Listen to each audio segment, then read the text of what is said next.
Hello! Welcome to my channel. చాలా రోజులైంది video పెట్టి. సో, ఒక ఈటింగ్ వీడియో చూద్దాం.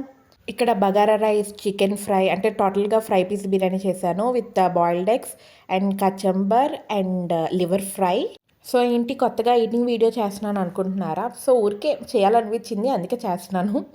చాలా రోజులు వీడియోస్ చేస్తున్నాను కానీ ఏవి ఎడిట్ చేయట్లేదు. సో, సడన్‌గా ఇలాగ తినే వీడియో తీయాలనిపించిందనమాట. సో, ఇంకా తినేద్దాం అనేసి అలాగా ఆ రోజు డిష్ అది అనమాట. సో, అలా స్టార్ట్ చేశాను. By the way bagara rice and chicken fry అనేది వావ్! నెక్స్ట్ లెవెల్ ఉంది. సో, మీరు ట్రై చేయండి. అందరికీ రెసిపీ యూట్యూబ్‌లో దొరుకుతది ఆబ్వియస్లీ. సో, చూసి మీరు కూడా ట్రై చేయండి. చాలా బావుంటది.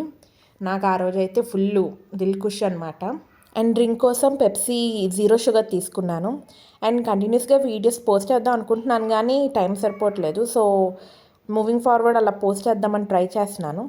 అండ్ ఇక్కడ ఎలాగా ఆళ్ళు పట్టుకొని తింటారో తెలీదు గానీ చెయ్యి నొప్పొస్తుంది నాకు. వీడియోస్ చాలా చూస్తాను గానీ యూట్యూబ్‌లో ఇలా చేతిలో పట్టుకొని తినేస్తారు ప్లేట్ మొత్తం ఇంతింతేసుకొని. నాకు చేతిలో పట్టుకోవడానికి అవ్వే అవ్వలేదు అసల. అండ్ ఇక్కడ నేను యూట్యూబ్‌లో తింటారు కదా! ఇలాగా చికెన్‌ని చిదిపి బిగ్ బైట్స్ తింటారు కదా! అలా ట్రై చేశాను. నేను పెద్ద పెద్దగానే తింటాను గానీ మరీ అంత పెద్దగా తినలేను. ఫుల్లు నోరు నిండిపోయింది. ఇంకా మిగిలిన రైస్ ఏమో కచంబర్ వేసుకొని తినేసాను. అయిపోయింది. సో, బగారా రైస్‌లో ఉన్న ఆనియన్స్ అయితే ఏరేసి మా హస్బెండ్‌కి ఇస్తాను. ఎందుకంటే నేను కుక్డ్ ఆనియన్స్ తినను. పచ్చివే తింటాననమాట. ఇంకా డ్రింక్‌తో ఎండ్ చేస్తాను. అంతే నా ఈటింగ్ వీడియో. ఇంకోటి చెప్పడం మర్చిపోయాను. కొత్తగా హెయిర్ కట్ చేయించుకున్నాను. సో, ఆ వీడియో కూడా పోస్ట్ చేస్తాను. సరే ఉంటా మరి. ఈ వీడియో ఇంతే. Thanks for watching. Bye bye.